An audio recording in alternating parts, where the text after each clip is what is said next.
ਬਿਸਮਿਲ੍ਲਾਹਿਰਰਹਿਮਾਨਿਰਰਹੀਮ guys, ਅੱਜ ਦਾ ਜਿਹੜਾ ਸਾਡਾ ਵਲੋਗ ਆ ਉਹ ਆ ਗਾਜਰਾਂ ਦੇ ਬਾਰੇ। ਅਸੀਂ ਦੋਸਤ ਦੇ ਫਾਰਮ ਹਾਊਸ 'ਤੇ ਗਏ ਸੀ ਅਤੇ ਆਹ ਤੁਹਾਨੂੰ ਦਿਖਾਉਂਦੇ ਆ ਗਾਜਰਾਂ ਦੀ ਕਿਸ ਤਰ੍ਹਾਂ ਸਫਾਈ ਹੁੰਦੀ, ਉਹਦੀ ਧੁਲਾਈ ਕਿਸ ਤਰ੍ਹਾਂ ਹੁੰਦੀ ਆ ਅਤੇ ਉਹ ਬਾਅਦ 'ਚੋਂ ਫਿਰ ਪੈਕਿੰਗ ਕਿਸ ਤਰ੍ਹਾਂ ਕਰਦੇ ਆ।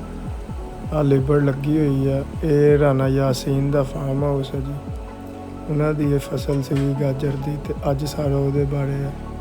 ਇਹ ਤੁਹਾਨੂੰ ਦੱਸ ਰਿਹਾ ਗਾਜਰਾਂ ਦੀ। ਆ ਵੇਖੋ ਧੁਲਾਈ ਹੋ ਰਹੀ ਹੈ ਅਤੇ ਬਾਕੀ ਅੱਗੇ ਵੀ ਤੁਸੀਂ ਦੇਖਦੇ ਰਹਿਣਾ ਕਿਸ ਤਰ੍ਹਾਂ ਇਹਦੀ ਧੁਲਾਈ ਹੁੰਦੀ ਹੈ ਗਾਜਰਾਂ ਦੀ, ਅਤੇ ਕਿਸ ਤਰ੍ਹਾਂ ਪੈਕਿੰਗ ਹੁੰਦੀ ਹੈ, ਫਿਰ ਲੋਡ ਕਿਸ ਤਰ੍ਹਾਂ ਕਰਕੇ ਮੰਡੀ 'ਚ ਲੈ ਕੇ ਜਾਂਦੇ ਨੇ।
ਦਿਹਾੜੀ ਦੀ ਕਿੰਨੀਆਂ ਗਾਜਰਾਂ ਪਟ ਲੈਂਦੇ? ਭਾਈ ਤੁਹਾਡਾ ਪਟ ਲਈਦਾ।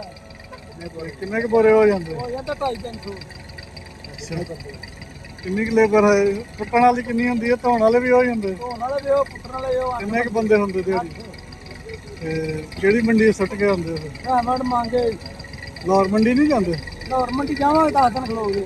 ਅੱਛਾ, ਵਾਹਵਾ ਰੇਟ ਲੱਗ ਰਿਹਾ ਇੱਥੇ? ਹਾਂ, ਮਿਲ ਜਾਂਦਾ 1000 ਦਾ ਤੋੜਾ। ਚਲੋ ਚੰਗੀ ਗੱਲ ਆ ਫਿਰ। 20-22 ਕਿਲੋ ਦਾ। ਸਹੀ।